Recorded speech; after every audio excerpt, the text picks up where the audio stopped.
and welcome to Manned Up Conversations, where we connect with evolving men to discuss issues around masculinity and manhood, and also provide tools to help us be better for our society. The way society is currently, it's like very individualistic. Sure. Like everyone's out for themselves. Yeah.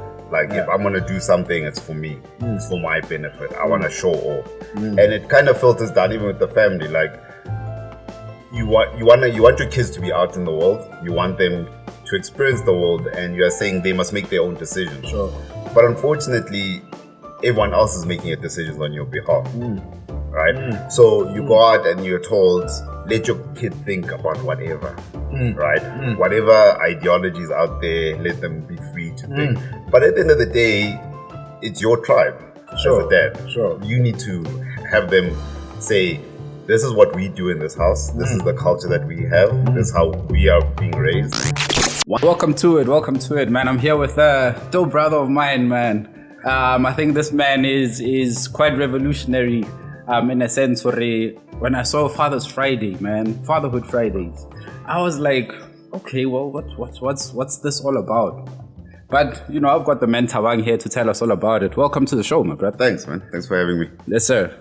So we started off, man. I know we've been talking about 100 different topics, from anything from marriage, fatherhood, you know, all of the teachers that are talking about the world of men, basically. Yeah. And, you know, just to kick it off, man, you running something called, obviously, Fatherhood Fridays.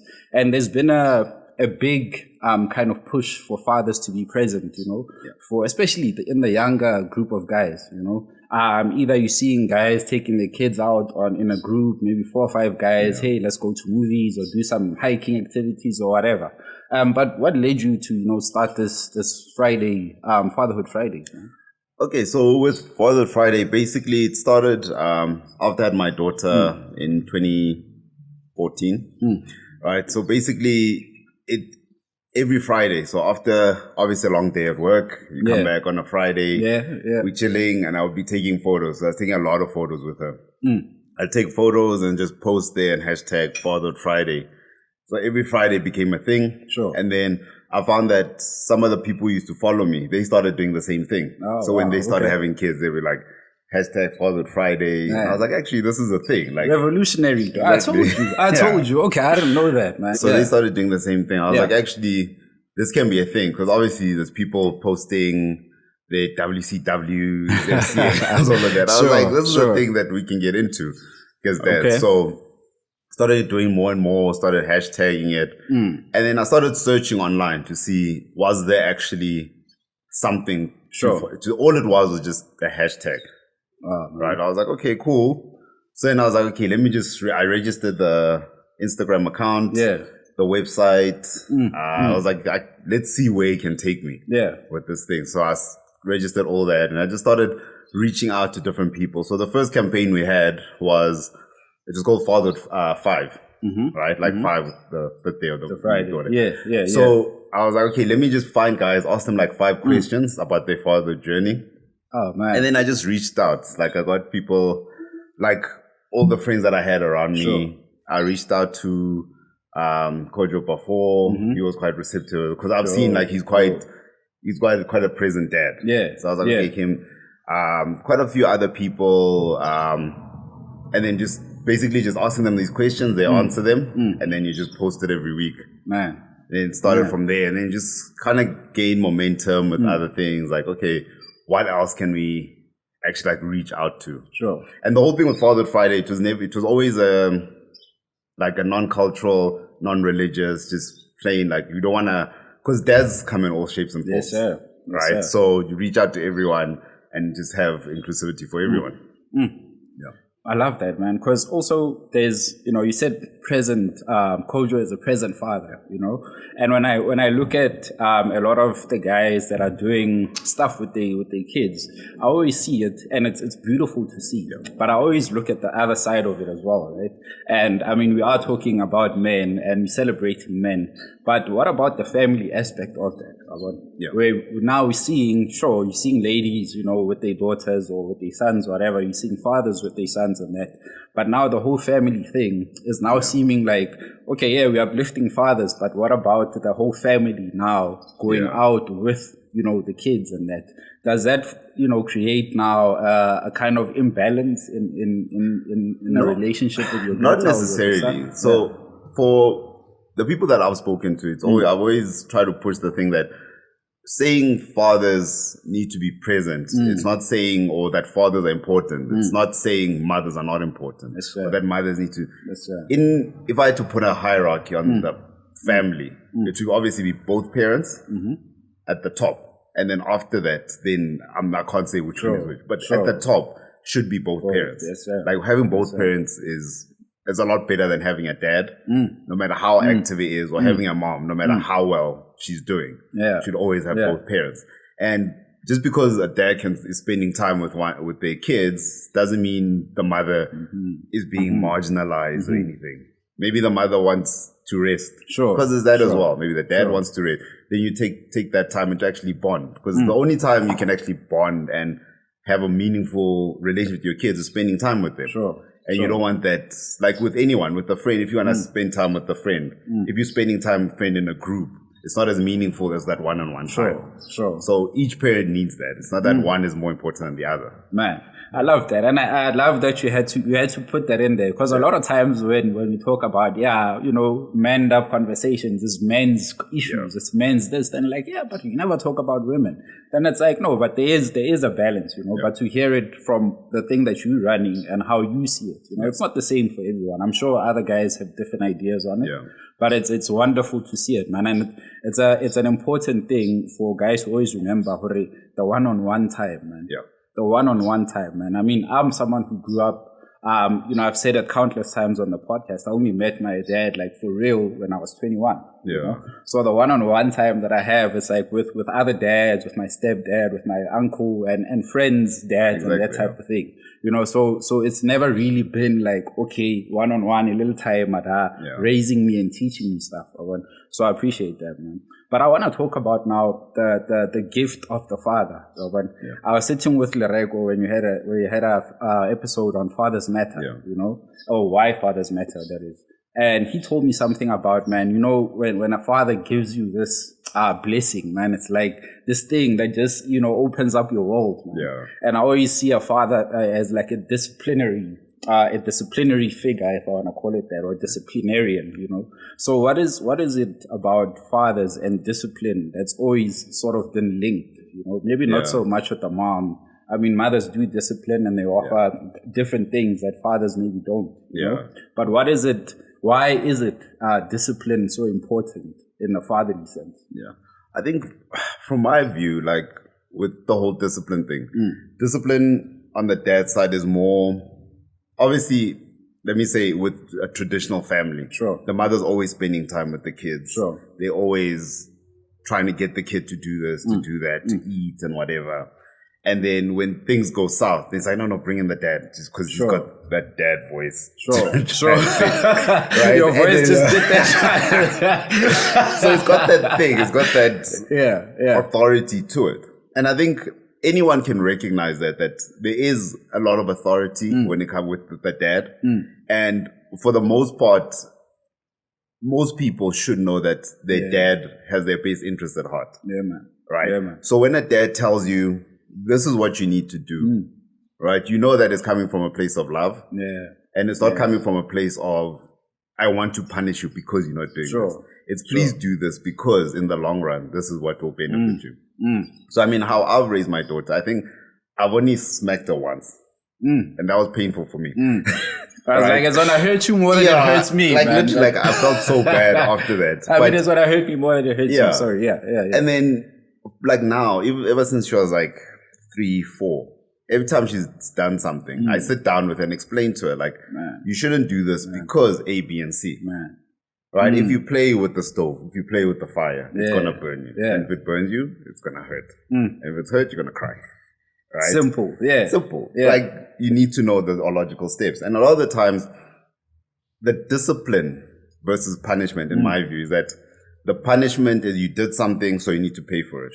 The discipline should be, like you need to outline the consequence of why doing this is wrong, right? Because the consequence of putting your hand on the stove is not getting a slap. Exactly. It's getting burnt. Exactly. So you need to explain to them. Yeah. So once they understand that, they're like, okay, I don't want to do that. Not, I'm not going to do this because I want to get a slap.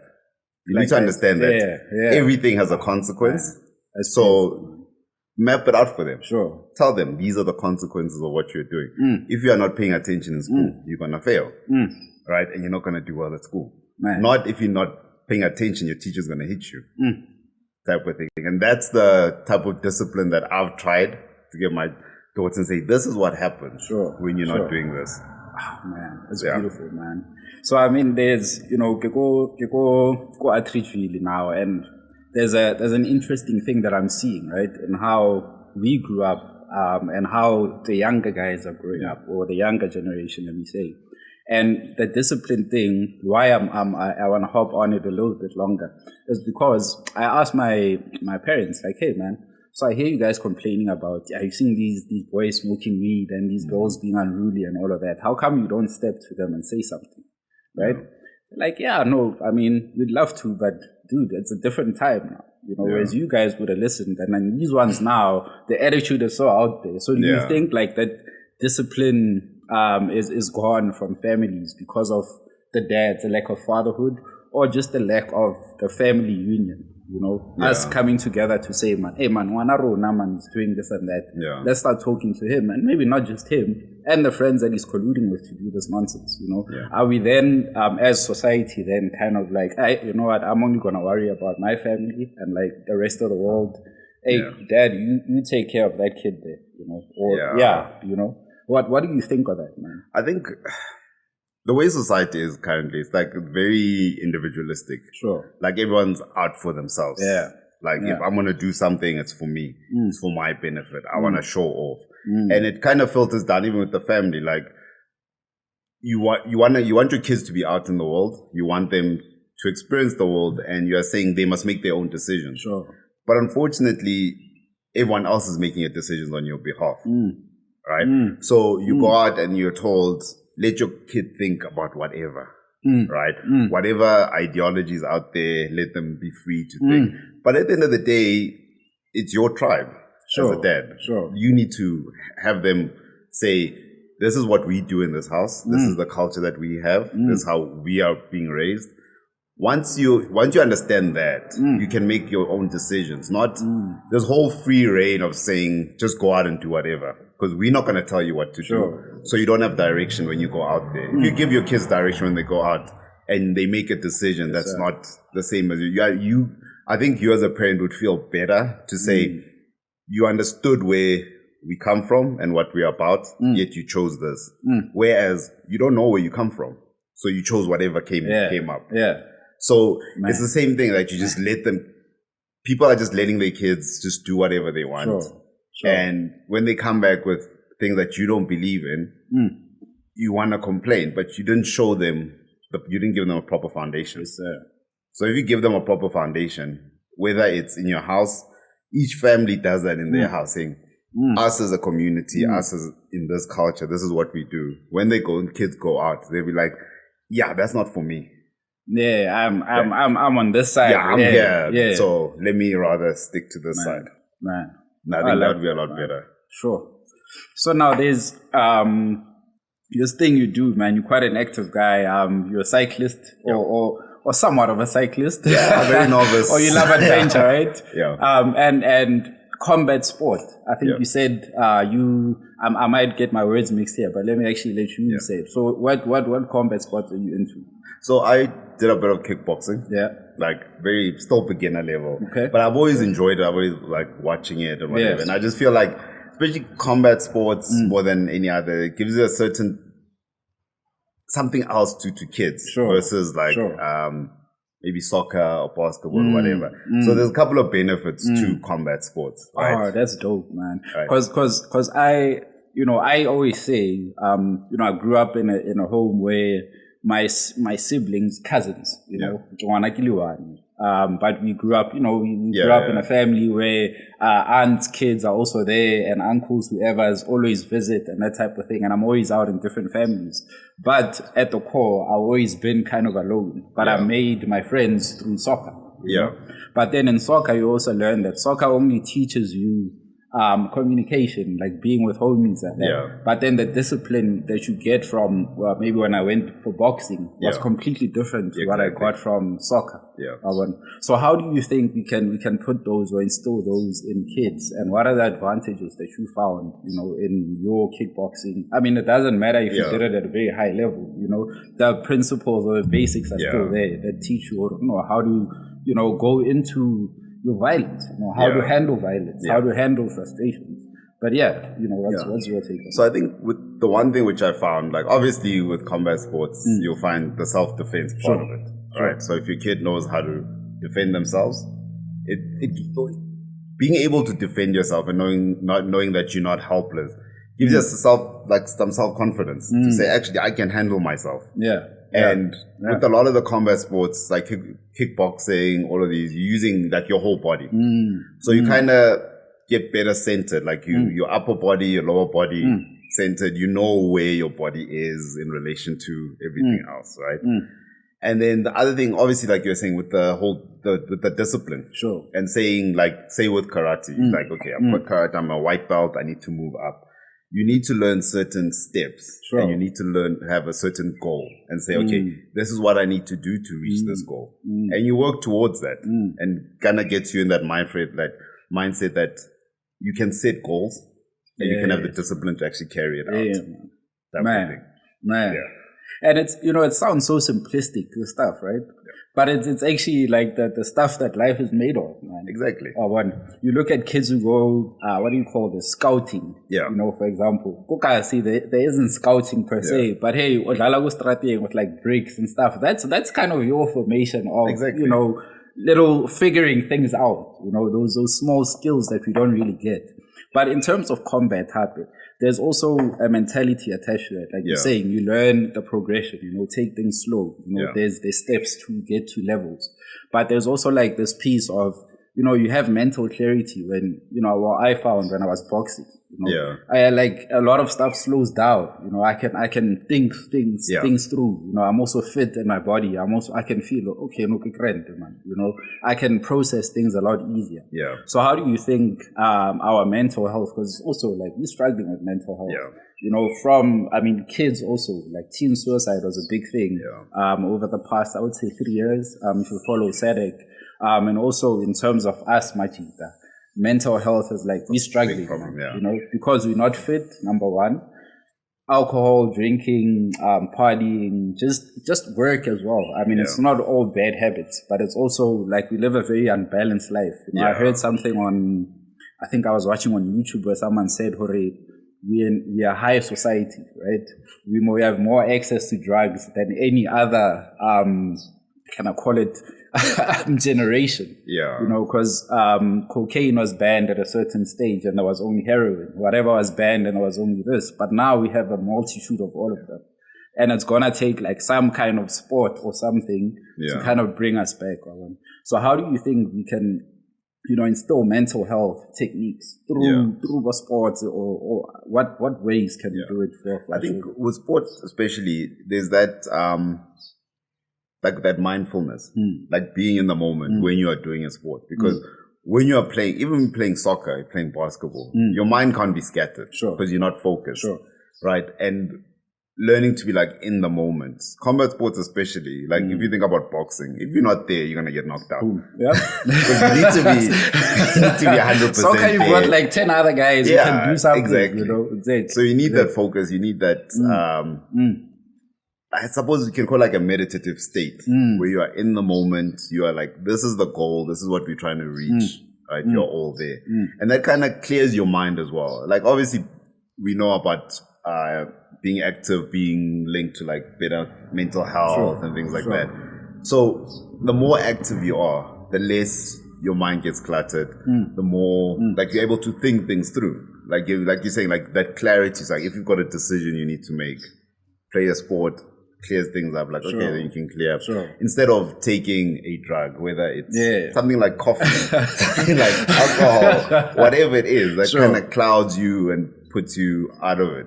So having that thing is a lot better coping mechanism. I found as well, like because I used to play basketball when I was in high school. I used to play it a lot, like before matric finals and whatever. To get my mind clear, I used to just go and play. Because you're getting your mind clear, you're getting out, getting some fresh air, getting the sun. Like a lot of people actually don't get enough sun. That's a crazy one. Like something as simple as that. We're like in South Africa, man. Like sunny South Africa, and you're not even out there. Because think about how many people go to work at like 6 a.m. The sun's not out, and you leave and the sun's set already. So you never don't even get take a lunch walk, nothing. Exactly, nothing. And then on weekends, you want to go into a bar. And you sit and you drink. Then you go out. You go to even going to a church. You're inside. You go home and you chill. So something as simple as that, like being out in the sun, like has so many benefits for you. I think we like, you're so distracted, man. Like, and you spoke about getting into like a zone or like a flow, you know, like that flow state. We rarely get into those states because there's always a phone call, always a text message or a kid crying, you know. It's just like, so what do you do, man, to get yourself kind of centered, you know, besides the sports and you know, plus you're a hardworking man, you're always traveling, man. That's actually the perfect one.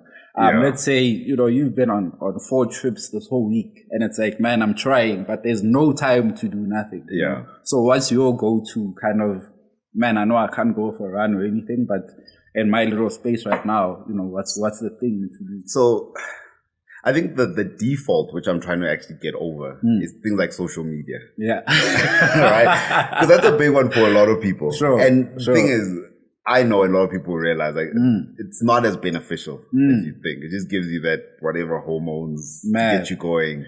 And that's it. You know, it doesn't go beyond that, right? But the thing is that I've done now recently, I bought myself a Kindle.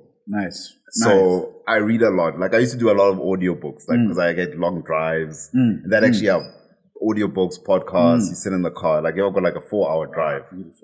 Right, you sit there and you listen in that time.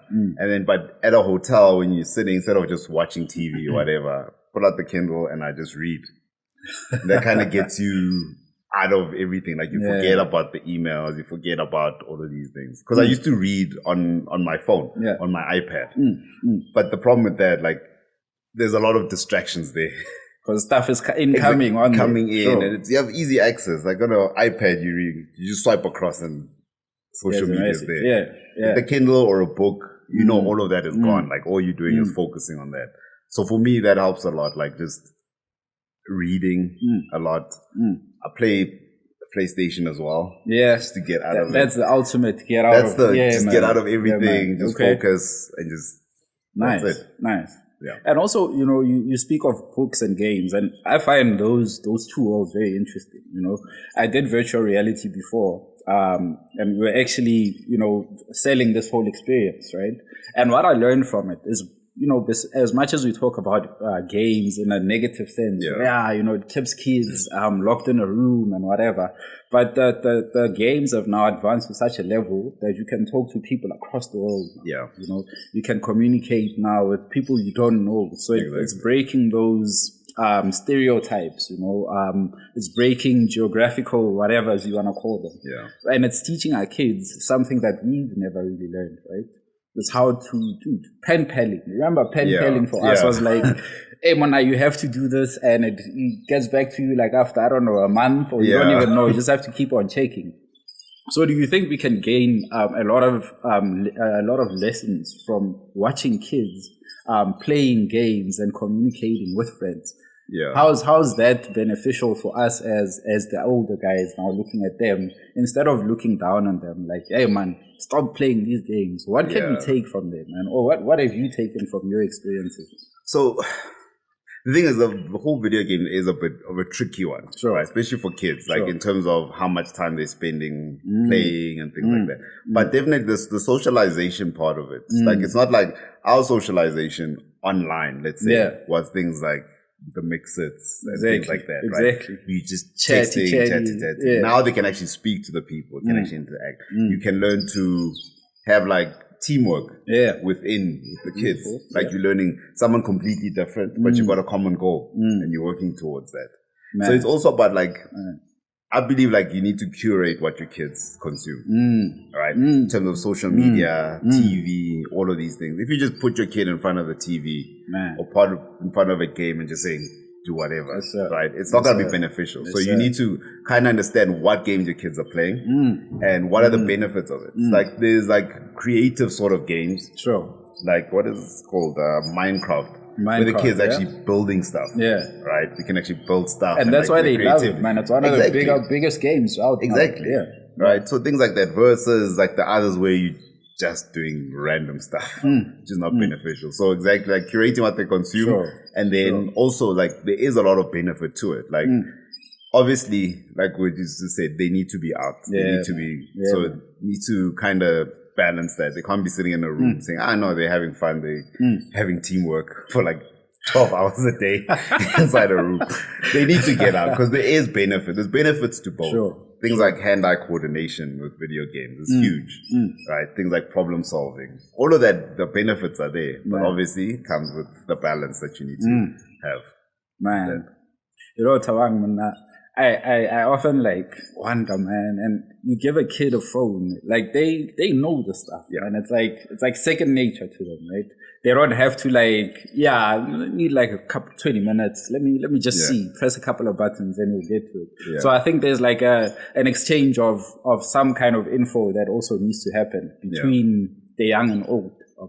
So how do you ever, allow your kid to kind of like mentor you on some things, or kind of like, hey man, timer. No, dude, this is where we at now, man. I hear you, and it's a hard thing because I use my nephews a lot because those are to me like my kids.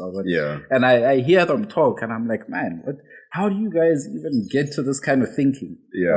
We were at a camp a couple of weeks ago, and these young boys are talking about the Bible, man.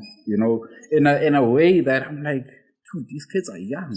How the hell did they even connect these dots? Like, so there's this amazing thing that's happening right now. Like our minds are just also changing. I mean, you can see with the way dads are handling their kids now, the way families are actually in our day.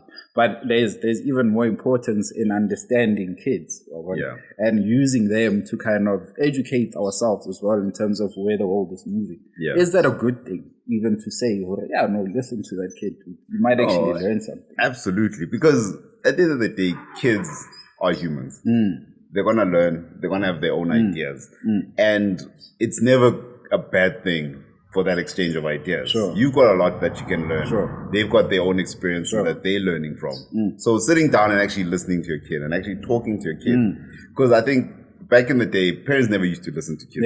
You used to just you do your own thing. And that's it. But now I think sitting and having a conversation with your kid about what interests them, right? Like they have a lot to say.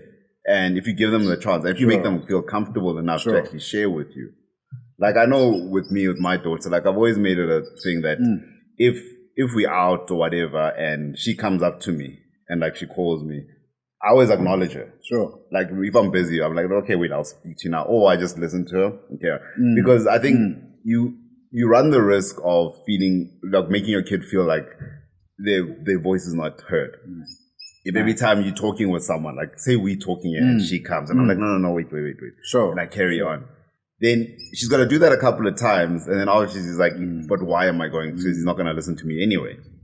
So at least if you acknowledge and say, okay, you are heard, maybe listen like something, cool. So the next time, even if it's something mundane, if she says she's got a game that she wants to show you something, that's great, right? But if there's something bigger that she wants to share with you, something more serious, she can know that anytime I can come to daddy and he's going to listen to me. Man. And now, you talk about, we spoke about it before we actually plugged up. You divorced, right? Yeah. And is your daughter now from your marriage? Or? Yeah, from marriage, So you're co-parenting. Yeah. Aha. So how's that experience, man? Because hey, Mona, it varies, right? Yeah. There are guys who are like loving it and it's like the best thing, but it took some time to get to it. But how's your experience with that, man? And, I think what could you advise like guys who are like fresh in it? I think it comes with that. Like it's always a struggle. Sure. Because obviously you as the parents, you went through your own things and whatever disagreements, and you're clearly not happy with each other. Right? So you're not gonna want to see eye to eye on certain things. If someone says A, you want to be like, no, I'd rather do B. Sure. But you need to come to a point where you actually understand that the co-parenting thing is not about you. It's about the child, right? What's best for the child, right? And I think for me and my ex, we got to a point now where we actually understand that ultimately it's about my daughter. Man. So us sharing responsibility in terms of her schooling, what's best in terms of that, we need to work through that together. And I can tell you now, like, it's working so much better. Yeah. Like, in terms of the communication is better. In terms of if we need to swap weekends, let's say. Because I see her every second weekend. In terms of seeing her, if we need to swap, that's not an issue. If I need to speak to her, it's not an issue. Okay. Things like that. Okay. Because I think a lot of people get caught up in the dad wants to see the child and the mother's like, no, just to punish you. Yeah. I'm not going to do that. Yeah. Or the dad is like, no, I'm going to come see, but just to punish him, like if the mother says, no, I need to go away. And the dad is like, oh, so I'll just take the child. Like, no, actually, just to punish, I'm not going to show up. I'm going to leave you with the child. Just to mess up your plans and stuff. But at the end of the day, you're not realizing that the person who suffers is the child. Yeah. If you're not allowing the dad to speak to the child is like, but what's going on? Or if you're saying you're going to come fetch the child and you don't. So ultimately, the child is going to suffer. Man. So it's not really about you. So think of your child, man. Exactly. That's the primary thing. Man. No, man. Yeah. You know, Thabang, now I love, man. I've checked out your page, and it's such a refreshing thing to see, right? Because you're also not pandering to the stuff that's out there about fathers. You know, you putting a very positive message out there. And I'm sure, man, what I've learned since I've started doing Manned Up is I've, seen some things in myself change, and I've, started questioning a lot more things, and I'm getting clarity on some. And I'm also kind of progressing in my own manhood in my own way, right? So how have you kind of grown with Fatherhood Fridays? And like, what are some of the highlights, man, that you can share? Like, that were like, oh man, that was like a dope moment, man. Yeah, that like really sparked something in me. Yeah. So the whole Fatherhood Friday thing, I always try to make it non-reactionary. Sure. Like, we're not reacting to the men are trash, deadbeat dads, whatever. Yes, like, this is where we are. We are dads. We're trying to take care of our kids and be there for our kids. And that's the primary thing. Whatever anyone else says, it's like that saying, like, what other people's opinions, none of your business. Exactly. So whatever you think of us, this is what we're going to do. And a lot of the times you find that the actual present and active dads are very quiet about it. Yeah. They just carry on being active and present in their kids' lives. That's a crazy... I think it was Malusi Chabalala who said, dude, there are a lot of guys who are doing work, on themselves quietly. They're not trying to be seen. They're not trying to make a spectacle out of it. It's like, dude, I'm doing it for me, and then you will see the results, whenever you see it. I love that. Exactly. And one thing I found that, because we formed like a WhatsApp group, we had all these dads. And one thing I noticed about that was that dads have a lot to say. Man. Dads want to brag about their kids. Dads want to ask for help. Dads want to vent. There's a lot of, but the thing is, if you're a dad, if you're a man, let's say, and you go on social media and you want to vent, you're going to be like, but you're a man. You're not supposed to. But clearly you did something wrong. If the mother of your child does something, maybe she is in the wrong. But if you as a man come out and people are like, no, you probably did something wrong. Because the problem is that there's been a lot of negativity in the media that now it's you kind of painted with that brush before you can be heard. Exactly. Right? So, and if you're in a space with other men who are more open to it, are more like they're able to listen to you and no, but maybe you should do this and even when you are wrong, you have men to hold you accountable. Exactly. And say, yeah, but actually you were wrong. Man. Maybe you should apologize. Maybe you should do this. I've heard that plenty of times. Exactly. So it's rather take the person as they are and say, okay, let's hear your story and see where we were to take it. Not you're a deadbeat. Yeah. Or because there are men out there who want to see their kids, but I think you spoke about with Lireko as well, but people want to see, but they don't have the money. Exactly. So now the mother's there, the child is there, they're not seeing the dad, and now society views that dad as a deadbeat. Yeah, then it's like, no, man. No, but I've been trying to, I just don't have the money. Sure. And there's a lot of that. I mean, in our country, if you think about it, like poverty and unemployment is high. It's real, man. And you can't say, okay, every single man who has a child has to have enough. Nah, that's impossible. It's impossible. That's impossible. All right. So, but that's the reality we're living in. But social media and the media kind of clouds all of that. So the whole thing with the Fatherhood Friday that I've seen is that it gave like this virtual soapbox for dads to be like, let's hear you. Yeah, man. You are heard. You can be listened to. Let's hear you brag about your kids. You're proud of your kids. And it's beautiful to see, man. Exactly. Sure. Exactly. Ah, man. Thabang, you're touching the nation on something, man. You know, there's a lot of positivity that I'm seeing. You know, maybe it's because of what I'm doing, and I'm looking at it like you say. You're not reacting to the nonsense. You know, like you choosing purposely to look at the good stuff that men are doing or fathers are doing in their kids' lives, right? And there's a guy who said to me once, or hey man, KG, you know, I listen to Man Up Conversations, and dude, I just have to think about who it was. I forgot for now, but this guy said something that actually, when I sit back and I think about it, I went through this thing a couple of months ago, and I was so confused, but it took like a few words from that man for me to like, oh shit, I figured it out. Yeah. So back to your point of saying that you created a WhatsApp group and there were men in there kind of just sharing stories, and no one is there to be like, Thabang, when I'm gonna think you know it all. Exactly. Everyone is just like, oh man, that's dope. Oh, I love that. I'm gonna implement it in my life or whatever. So in terms of looking at, you know, the whole deadbeat, men are trash, whatever stuff, that's actually quieting down a little bit now, which I'm actually glad it did.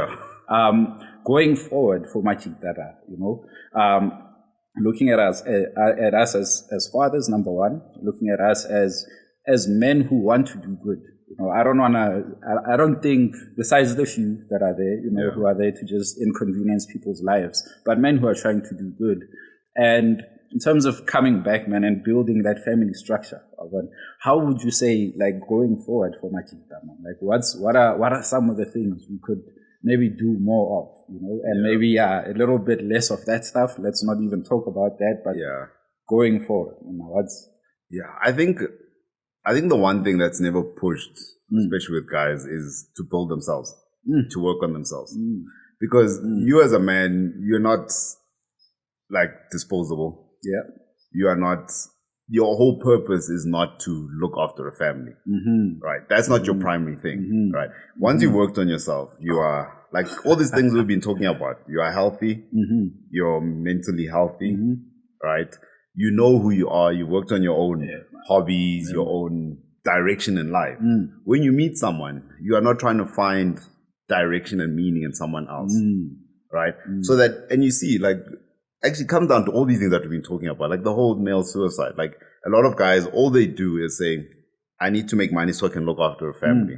You find a family, and then when the wife leaves or the wife cheats or whatever happens, then you've got no more meaning in your life. Sure. Then it's to suicide because you've got nothing to live for. Man. Right? So once you've worked on yourself, you're like, okay, this is where I am. This is what I like. This is where I've built myself up to this level, and I'm happy with where I am. Once you meet someone, that person can be like, okay, they can slot into your life. Sure. Someone else who's built themselves up, right? Then you can complement each other moving forward. When your kids come to you, you've already got your own healthy habits. Yes, you're mentally okay. Yes, your kids feed off of that. And it's been proven that dads who are active tend to have more active kids as well. So if they're seeing that, they're like, oh, dad always wakes up, he goes to run, he goes to cycle, he does this. So that's the way we do things. That's the culture in this house, right? And you have a healthy family. And then going on from then, like, then you can say, if for whatever reason, things happen, you still got yourself, you're still centered in who you are. And you're not saying, oh, no, it's this person, they've destroyed the whatever. And you're able to say, okay, I know who I am. I'm a dad. I'm a man. Even if there is a split, you can be like, okay, but I've got a child that I need to look after. Right? I'm looking after myself in whatever situation is going on right now. I can be able to look after myself so I can look after someone else. And that's the primary thing that people need to, or men need to focus on. Because a lot of the times you think about it, a lot of women, girls, let's say, they're told you need to work hard and be a better person for yourself, right? And make money and be independent. But with boys, they're told you need to work hard, make money so you can look after someone. Right? And that's not your main objective in life. You have quite a bit of responsibility for yourself to look after yourself first. And then after that, you can look after. And you can't do it for no one else. You can't do it for you, man. It's that whole thing that you can't pour from empty glass. Fill up your glass first, make sure everything is set so you can look after someone else. I think a lot of guys, and man, I might get slated for this, but people get married for the wrong reasons, right? I mean, we spoke about marriage earlier, and I have a very big kind of, I don't know, I want to do it, but I don't know type of thing. And that's not because I'm anti-marriage, but it's exactly what you're saying. I feel like I haven't reached certain levels within myself to be like, nah, I'm comfortable in Kauhelo, I can then take on someone and be like, sure, be my wife. And also with the person I'm involved with, she also needs to get to her own person where she can be like, no, get great, But then you find we've got these pockets of men now where, we meet up in our groups and it's like, hey man, I got this, that, and the next. And the advice that comes out of those conversations are never really positive. But you do find positive stuff in it. But for the most part, it's like, no, man, and could be with the wrong group of guys, maybe, who are advising you wrong. That's also a possibility. But I think we use that as a clutch. No, I'm married, I've got these jobs, I've got this and that, so it means I'm a successful man. But when you look at the person, like where and I individually, where you at, dude, you don't even know. And man, I wish for every guy, man, like Thabang said, if you can go on your own journey, read a couple of books, because that's also another thing that we do read, but maybe not stuff that's really empowering to us. When we like fantasy stuff to get you out of your day or whatever. But stuff that really pokes at your heart, stuff that pokes at your person who no, dude, you actually need to sharpen up because these things that you're doing are nonsense. We tend to stay away from that. Conversations like these. I've had a guy say, oh, KG, you're talking about some other stuff here. I'm like, sure, what did you like about it? Yeah, no, I'll tell you, Some guys wouldn't, on social media, wouldn't say anything, but they see it in person, then, oh, okay, you can have a full-on conversation about it. I'm like, oh, dude, I don't even think, you talk about that, So the more we can encourage guys, and I think also through podcasting or even informal conversations. Because the moment you go to, I like what Spiwe said, when you tell us, hey, it's a men's conference, we're going to be getting deep and what, guys are like, whoa, I'm not coming there, dude. So mixing it in with cool little stuff that we enjoy as well, which I think is where the camping with your kids and all of those activities come in, right? But man, I know we like touching on like 100 different things. And earlier on, you said something about Kindle and reading books. But prior to that, you also told me about men that you kind of watching who helped you through your divorce and times that you were kind of struggling, So what are some of your favorite books and mentors? Or whether it's mentors personally or that you see on YouTube or wherever. So the one book right now, like actually the number one book, which I recommend, is The 7 Habits of Highly Successful People. That book, I think I read it in maybe varsity. And even now, like I can go back to that. Relevant, book. Like still relevant. Ever relevant. I got that on the shelf, yes sir. Yes, sir. So that's an amazing one. The one I've been reading now is called The Courage to be Disliked. Right? What the author is. Okay. Right. So it's basically a book about there's this scholar and this philosopher. They're busy having a conversation, and they're talking about how just the way like the interpersonal relationships are like the cause of people's stress and strife. type of thing, right? In that so one of the things that I got was when people get angry, right? A lot of times people get angry because they want to show that they're angry. Sure. Right? It's not necessarily that you're not angry. Yeah, you out. chose to be angry, type of thing. Because if you sit back, if someone does something to you, you have the ability to say, I'm not going to react to it. Yeah. Right? It is what it is. Yeah. You just move on. Right? So a lot of people, you get angry to make noise. Right? And he made this so everything, it actually goes back to this. I've been reading the Daily Stoic. Okay. As well. Okay. So they kind of links that everything that happens, you choose the reaction you have to it. Right? You choose what happens. Right? The one story which I saw was with Thomas Edison. So his factory, apparently, I think it was Thomas Edison, his factory burned down in the middle of the night. So he comes out, he calls all his family. He's like, come have a look. Like this, tell everyone to come because this is the biggest fire, the best fire you'll ever see. Okay. Right. So just framing it like that instead of being down like, oh, my life's work is gone. Sure. Like just be in the moment and enjoy that. Oh man. So if you can take that for a lot of things, like you kind of tend not to. You kind of react to people. Like if someone's being an asshole to you, you're like, they've got their own issues. It's not gonna affect me, right? And I've had to learn that because I get a bit of road rage sometimes. So you kind of I kind of have to get myself out of it and be like, okay, I understand this person's going through their own things, sure. but it shouldn't affect my day. Shouldn't affect my reaction. I choose the reaction that I have. I can just be like, let it go and just carry on with my life, right? And have the good day that I woke up and decided I'm gonna have a good day. Sure. So nothing should deter me from that. So things like that. Like I've been reading a lot of books, a lot of that to say, basically you need to choose the life that you want to live. You need to choose the reactions. You need to choose your emotions, right? And it's not even to say you need to be emotionless and not react to anything. But you need to choose the relevant emotions at that time, right? Based on what you want out of it. Oh man. And the mentors, man. I mean, I want to know about your mentors, man. I know you spoke about some interesting men, so I want you to put it out there. You know, I'm a huge fan of. You know, we spoke about the Kevin Samuels. Maybe not such a huge fan, but his message was quite compelling to me, and I found it someone who speaks with. I wouldn't say without fear, but who's unapologetic in some ways, you know? Yeah, you will make mistakes, obviously, you know, not everyone's going to agree with you, but I think there's this beautiful crop of guys who are coming out there and just like, man, this is what's going on. This is what it is, not what we want it to be, but this is exactly what this is, you know? So that the likes of those guys, you know, do you tap into any of that type of energy? So I think the one guy who actually shifted my focus, especially with the self-improve, was Coach Greg Adams.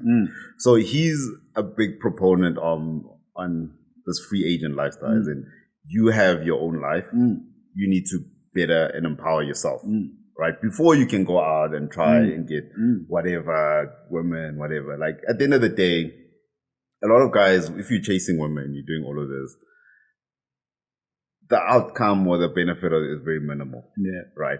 But if you go into gym, if you're looking after yourself, you're making money, it can only benefit you. I've never heard someone say they're going to the gym and it was the worst, like they got in shape, it was the worst time in their life. Nah, you're gonna love that. Whether you want to admit it or not, you know. And also just the perception of people around you gets better. You're fitter, if you got money, and you're not even working because of what people want to see, but for yourself, type of thing. Like your life, you get a better mood, you get. So once you have that clarity of mind that you're not worried about heart disease, and high blood pressure, you're budgeting properly, you don't have all these too many debts, you're not trying to buy things to impress people. You're buying things fine for yourself, but you're able to afford them. And you're at a certain level, like where you're okay. So when you do have kids, you're not going in there with a whole lot of debt. You're not going there trying to do whatever for your kid just to prove to everyone, type of thing. So that was the biggest thing. And just, he also had like a whole lot of other stuff about things about like the marriage laws and things like that, which I saw a lot. Like a lot of the marriage laws are not for men. Like, well, not necessarily the marriage, but the divorce part of it. Oh, wow. Okay. It's not for me. Okay. Right? Because the default is always for the woman. Okay. Right? Because if you think about it, if you get married now and you're both earning a certain amount, right? And you go, the default from what I've seen is that if you have kids, she gets the kids. Sure. And you have to negotiate for you to get the kids. Right? But it's both your kids. Right? You're the one. Exactly. That's the default. That like the mother will take the kids. Man. You will, in terms of like maintenance. You're the one. You're the one who's gonna have to figure out the maintenance. It's not gonna be like fine. You can sit down, but if you're with someone who understands, right? You guys can both equally just talk through it. But the default is that, man. So and I remember asking a guy. One of these, there was one of these conferences, and he says he was working with lawmakers. And I asked him, I was like, are we ever going to get to a point where the default for child custody is 50-50? Sure. Like the default. Like, I'm not saying someone needs to have, and he was like, no, he doesn't want to rock that boat. Oh, wow. Okay. I was like, but that makes no sense. Like, then what are you doing then? Exactly. Yeah. Like, I'm not saying dads need to have more. Sure. I'm just saying like default, like, okay, 50-50, and then you guys can decide from that. Because I know with me, it's quite difficult for me to have my daughter all the time because I travel so much. Right? But in the times when I can, she can come to me. Like, it's not a problem. Sure. But there are dads who want to have but all you get is 2 weekends a month. Man. Jeez, man. So things like that. Is that the standard though? 2 weekends a month? Or that's the default. Wow. You obviously can work and say, okay, you can have more time and whatever. But the default for me, like on the agreements and stuff, that's what's there. Jeez, man. And I think there are people who are working on trying to change that, which is great. Man, I'm trying to find those guys, man. I think we need an episode where we talk about these divorce laws. So, man. I mean, that's the thing, like, being aware of things like that and seeing that. And the thing is, in the US, they've got it much worse than we do, right? We're a bit better off. But I think with a lot of guys, they need to understand what the implications is. Because, I mean, getting married at the end is a legal contract. So you're not going to go buy a house and not read the legal contract. You got to read. You're not even going to get a Edgar's account without reading the contract. Right? So why are people not reading that? Why not people understanding what happened? Because if you get a cell phone contract, you know what happens when you cut the contract short, right? They threaten you, all these things. But do people know what happens when the divorce? That's why I say, man. It's like you're not doing it for your reasons. It's just like, hey, we're excited. You know, it's also that excitement, And I don't want to be that guy talking about, dude, don't get married. My G, trust me, man, get married. It's a beautiful thing. But like Thabang says, make sure you know what you're getting yourself into. And I think we don't talk to parents or uncles who are married before us, to guide us or no, hey, Ntwana, you need to do this, that. Did you check? Or even if when they tell us that, we take it like, this guy is trying to like stop me from getting married, man. Doesn't want me to be happy, this guy. Sometimes guys look at it like that, But I think there's a lot to be said about the education. It's there, and I don't want to say there's very little. Actually, there's a lot that's there, but we just need to get into the groups and share this knowledge. Because you're not only gonna get it from your dads or uncles or your friends. Sometimes you need to step outside your circle to get some of the stuff. Get someone who'll tell you exactly. And the thing is, I've never told anyone, no, don't ever get married. I got divorced. Don't ever, it's people's choice. Man. But when you do, make sure you understand what you're getting into. Man. Just like if you're getting an account, if you're getting a car, know what you're getting yourself into. Because a lot of the time, you're not trying to think of the current situation. Right? Where you are now, if you are not working, let's say, right, and you get married, and you say, I don't have anything, so I've got nothing to protect of mine, right? That's fine now, but what happens in 20 years' time? Man, you're now big boiling in mansions and stuff, and okay. Exactly. Man. So you need to understand those things. Because, marriage is not a 1-year contract. It's not a 2-year contract. It's like a lifetime contract. Man. So what happens in the interim? You need to understand, are you okay with if something goes wrong, this is the outcome that you're gonna get. If you're okay with that, then go for it. Yeah. But if not, can you put up contingencies? What contingencies do you have to guard against that? Right? And not everyone divorces, obviously. Sure. But not everyone gets in a car crash. Yeah. But you have insurance. Yeah. Well, so far we've seen more people divorce. Oh, yeah. You know, it's that time, man, unfortunately. It's there. You know? So you need to be aware of that. Man. When you do take that step, understand exactly what you're getting yourself into. Man. Marriage is wonderful. Marriage is. Like, I'm not even going to lie. Like, it's terrible. So you'd never be like, dude, don't, you know, you obviously put out the stuff that you need, but go ahead and do it. Exactly. Sure. Do it. And enjoy would you do it again, though?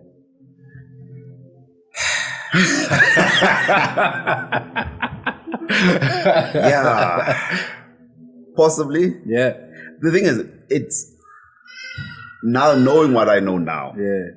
Right? Yeah. You're able to see and be like, okay, maybe you can based on A, B, and C.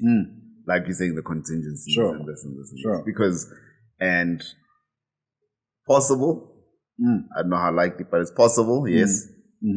So, but I would never tell anyone to not get married. Yeah, man. Honestly. Yeah, especially if you want kids. Yes, sir. If you want kids, if you want kids and you want your kids to be healthy and have a well-off life, like we know, two incomes are better than one. Always, yeah. Right? Yeah. Two parents sharing responsibilities is better than one. Like something as simple as waking up in the morning and having two parents, one to doing this, one is doing the other thing. It goes a long way than having one parent trying to make lunch and wash and do all these things for the kids. You know, something as simple as that. Yeah, man. Yeah, man. So that for me, I'll be like, that's the way it should be. Two parents is always better than one. No matter how well you can say single mothers have been doing so well. A single mother cannot be a dad and a mom. Nah, it won't happen. They can be a great mom, they can be an amazing mom, but they can't be a dad. You can't replace that. Man. Sure, Jen. So you really need both.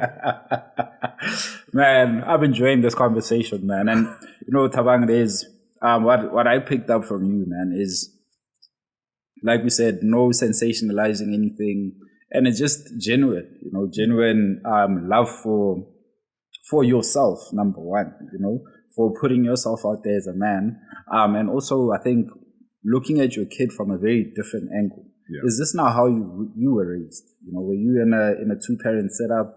Not at all. Listen to that. Not at all. Yeah. Like my dad, my parents got divorced when I was like 2.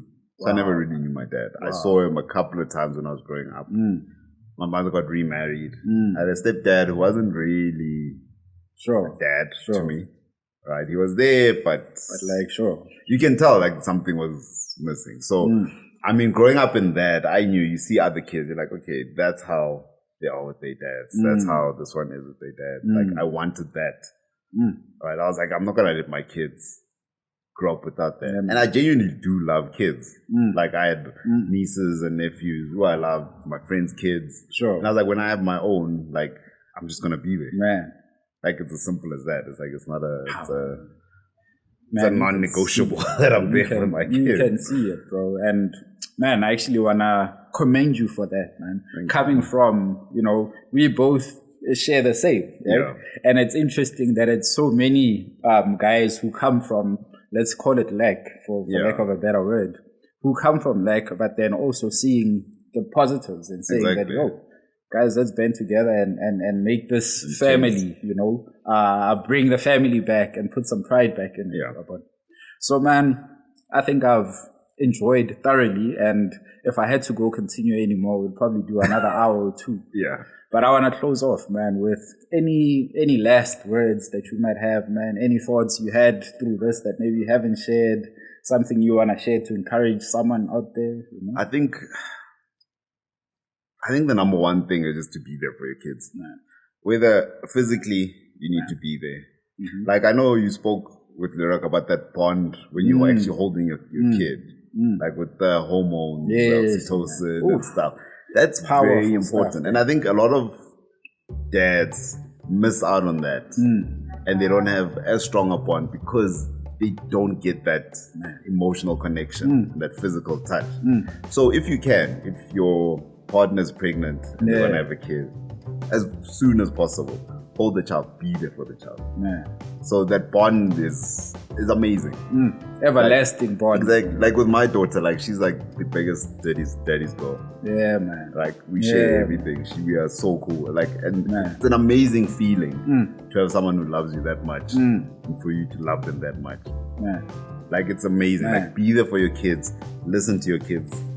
Like, because if you listen to them with the small stuff, they'll tell you the big stuff as well. And you need that. Especially with the way society is and things. You need to be there. You need to be an ear for your kids. And they need to be able to know that they can share anything with you. Like, they're not going to keep anything. Like, daddy's not going to listen to me. All of that. They need to be able to be, you need to be receptive to that. So physically, mentally, everything, be there for your kids. As much as you can. Come on, fellas, man. That's it. I'm ready to be a dad, man. I'm doing it. I'm doing it soon, man. So you guys stay tuned, man. You might just see us pop up with a little bubble here. I'll be introducing my daughter, you know.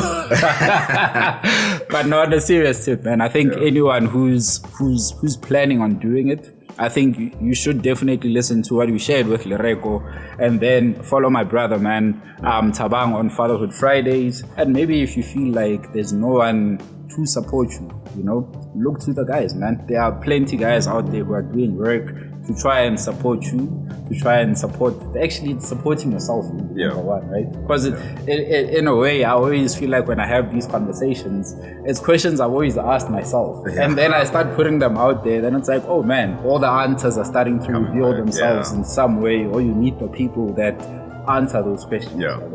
So I really want to encourage you guys, man, to take your fatherhood seriously, guys. This is it's not a chore, you know. It's not like something you're like forced to do that you're not babysitting your kids. You brought someone here, bro. So you have to take responsibility for that, but also have fun while you're doing it. Bro Thabang, I appreciate you, my brother, man. Thanks for having me. Man, I think we want to do something on IG with this man. We want to do like some bike things with this man. We got a whole lot of things, man. So stay tuned as usual, man. Catch you on the flip side. Peace and love. Thanks, man.